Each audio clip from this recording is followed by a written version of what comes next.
Nancy Drew. This is my center of operation.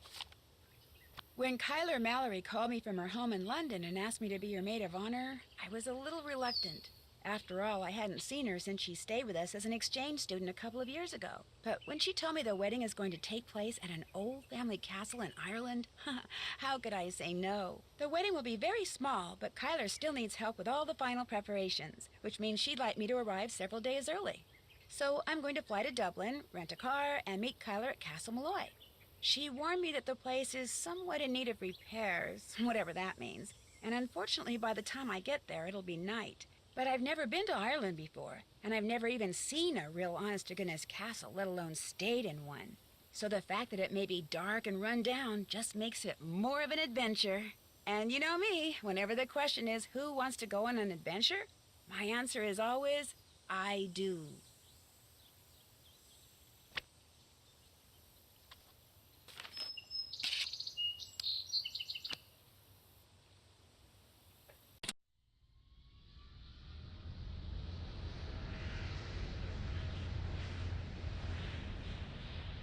In preparation for our landing, please make sure your seatbelt is securely fastened. Thank you. So your plane was on time, your luggage arrived, your rental car was waiting? Everything went without a hitch? Yep, and according to Kyler's directions, I'm within 2 kilometers of Castle Malloy. Now stop worrying about me and get over to the Dunhills. What time is it there? Around 2. The party just started. It's gonna go all day, so I've got plenty of time. Are you driving? Yes, Ned, I'm talking on my cell phone while I'm driving, but it's okay. There's absolutely no traffic. And I think I see the gates. I gotta go. Say hi to the Dunhills for me and have fun. Without you? Yeah, right. Take care, Nancy. Oh,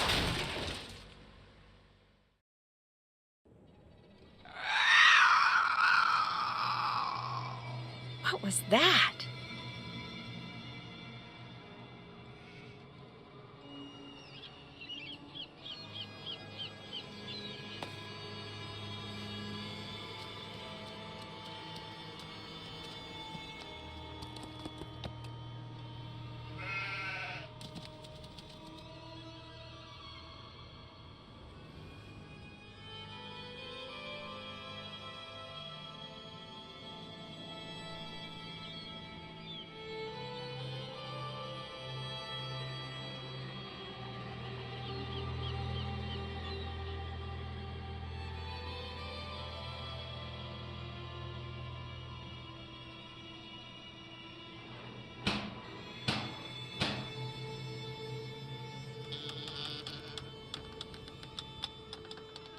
Oh,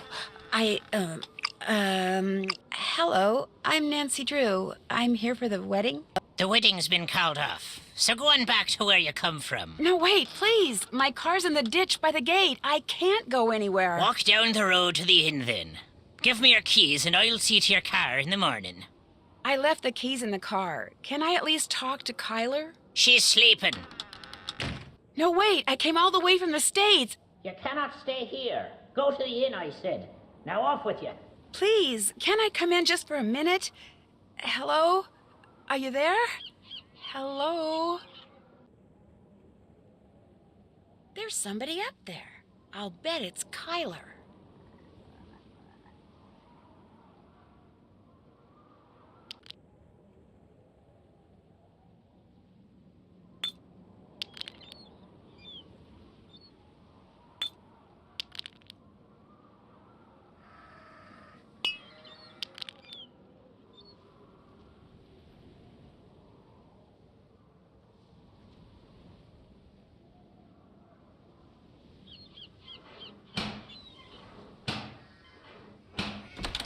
Deaf are you now? I told you you cannot be staying here. General, what are you doing? That's Nancy Drew, my maid of honor. Let her in.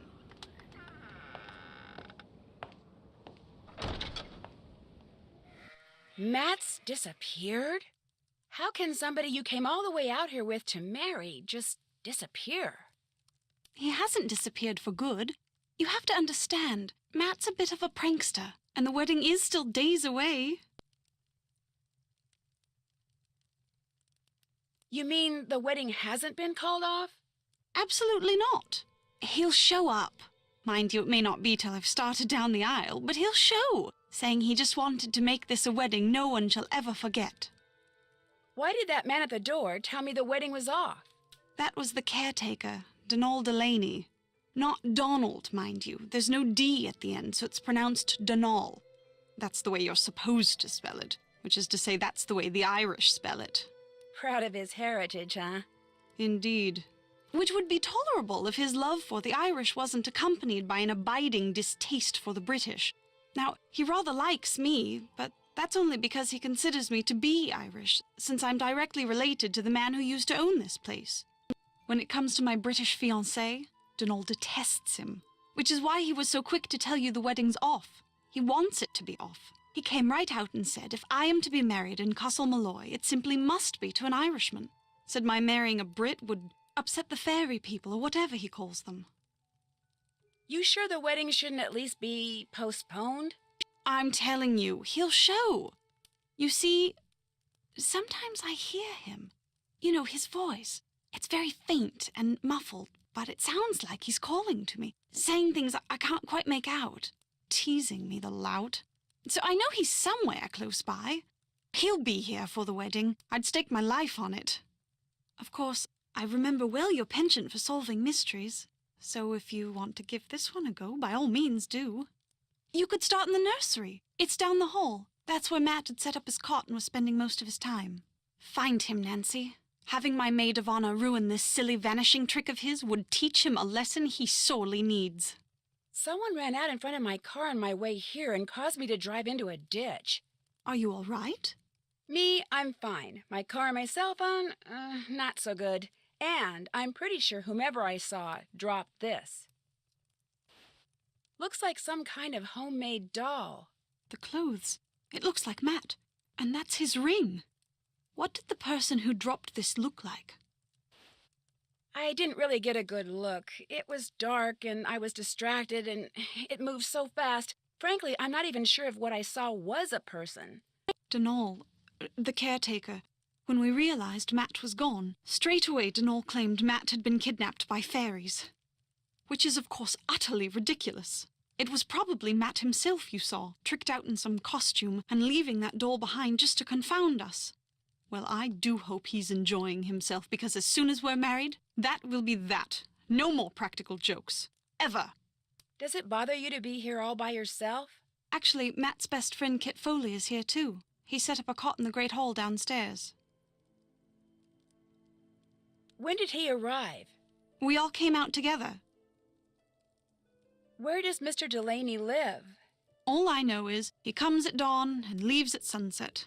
I can't fathom what he does all day, but he always seems to be puttering away at something. When he's not working, he spends most of his time down the road at the Screaming Banshee Inn. Who pays him? My grandfather's estate. Apparently, Grandpapa considered Donal to be as much a part of Castle Malloy as those mouldy old tapestries you see everywhere. I should let him go. All he ever talks about are banshees and fairies and leprechauns, and he can be quite obstinate, as you saw at the door. But if Grandpapa saw fit to put up with him all those years, I suppose I can too. When you said you sometimes hear Matt, where are you when that happens? In here? In here, in the nursery, sometimes outside. His voice is always very muffled and very, very faint, so I can never tell where it's coming from or what he's saying. But it's Matt, I'm sure of it. And you've looked all over for him? When it became apparent he was missing, we searched everywhere, for hours. We were afraid he'd gone wading and drowned or something, or wandered into the bog, or gotten lost out on the moor. But we found no footprints, no clothes lying around, nothing. So when I heard his voice, it dawned on me he was playing one of his outlandish pranks. I was furious with him, but truth be told, it was also a bit of a relief. What are you doing in here, if you don't mind my asking? Reading. About myself, in a way. You see, until my grandpapa died and left me this place, not only did I have no idea that this castle existed, but I had no idea my real name was not Mallory, but Malloy. Apparently, Grandpapa changed his name 50 years ago, so no one would find out he was Irish.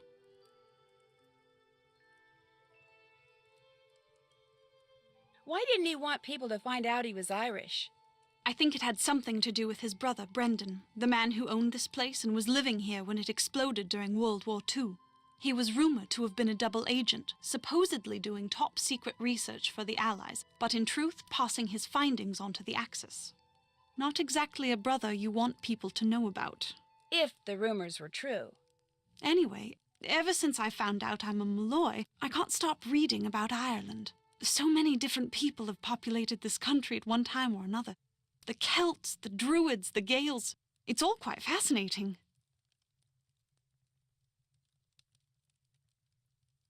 Have you come across anything in here that indicates whose side your great-uncle was really on? No, and if he was half as smart as he was reputed to be, I highly doubt I ever shall. He was quite the inventor, I do know that. Everything that remains in this place seems as if it's been tinkered with. Even his daughter's dollhouse, of all things.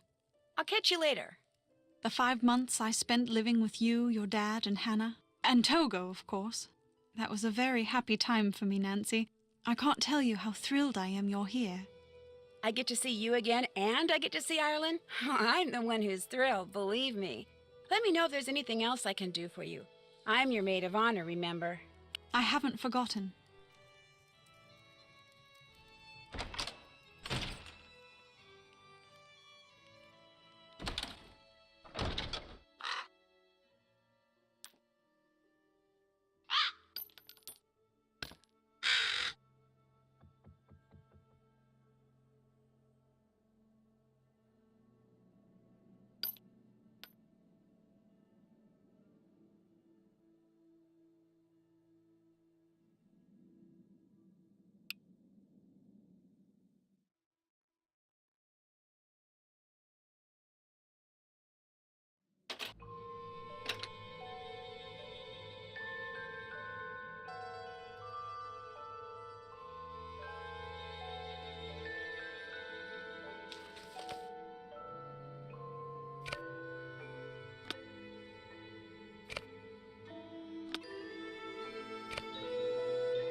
I would like a fortune.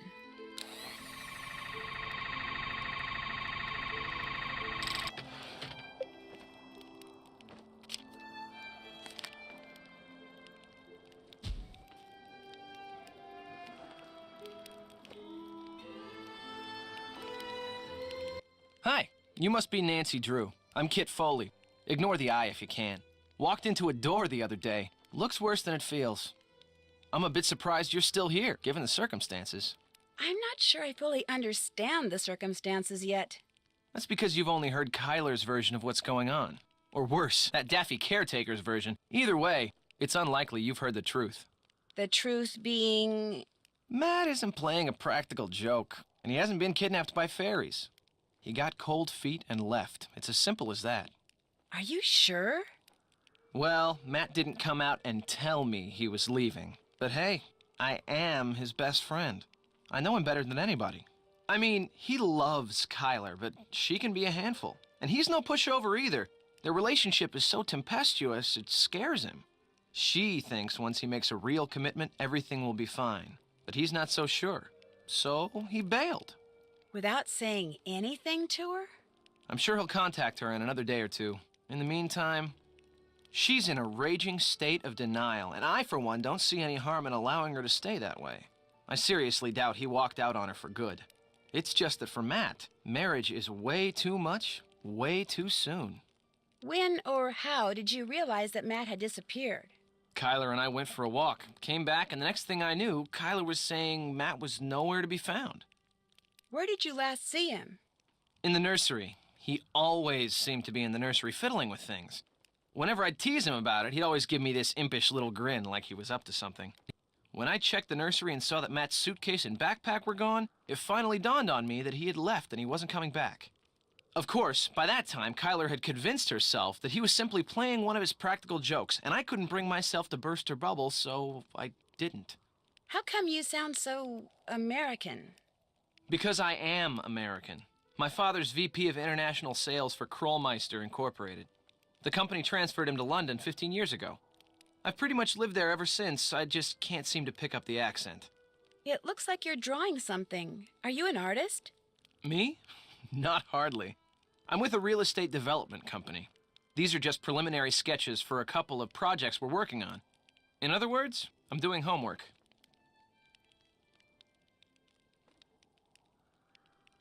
Have you ever developed a project in Ireland?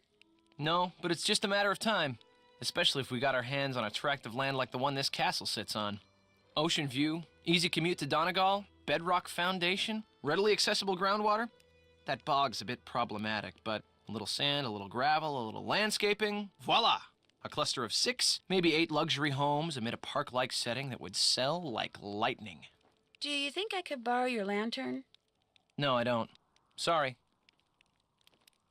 Good talking to you. Keep it real.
This'll come in handy.